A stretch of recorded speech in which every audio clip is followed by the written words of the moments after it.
What's going on, guys? You're gonna hear a bunch of cars in the back. Don't worry about that. But as a dancer, as a performer, and someone who performs the moonwalk, it's the coolest thing that I can do.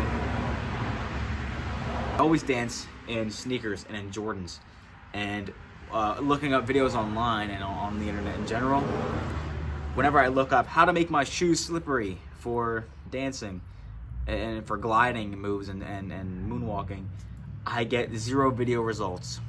A lot of the times I get people who say you should take a suede or leather sticky pad, and they make them that have adhesive already on them and stick them to the bottom of the shoe.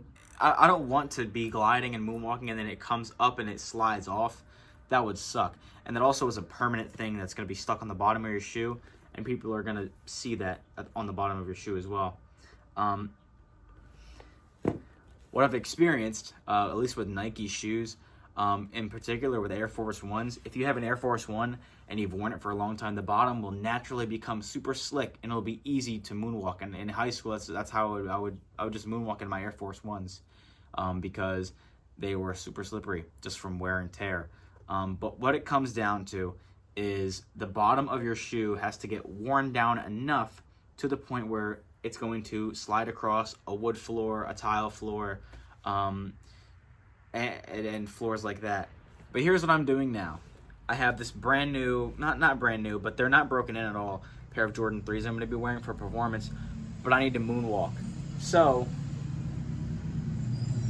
a school bus. But they're not broken in at all, and so the bottom are super grippy.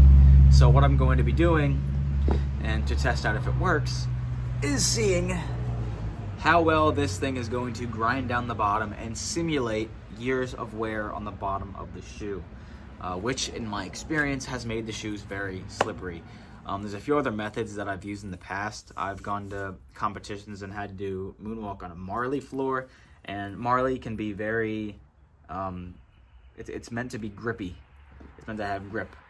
And when you clash it with this, it's very sticky. And for that, I actually took super glue and just put super glue by itself on the bottom and evenly coated it with the super glue, and that actually provided more of a plasticky surface on the bottom of the shoe that allowed for a much easier glide across surfaces. So today we're going to be testing out this method, and if that doesn't work, we're going to be putting super glue on the bottom. But we'll see. See how there's these stars? I'm just going to try to flatten all those out and get rid of them.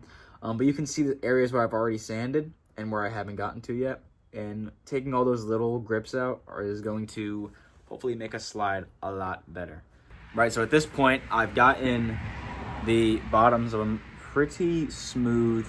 And if you look closely, there's some stars there, but they're not really poking out. They're flat.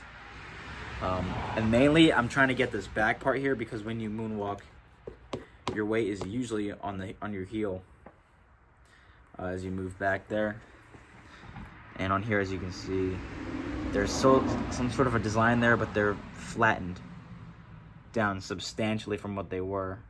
All right, I've got them on my feet.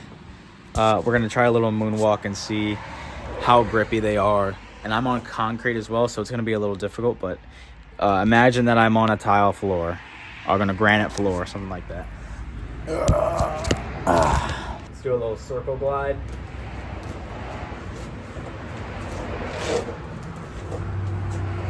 Side glide.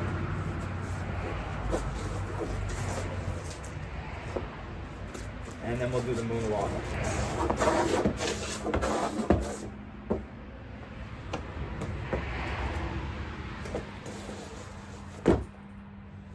Actually, pretty good.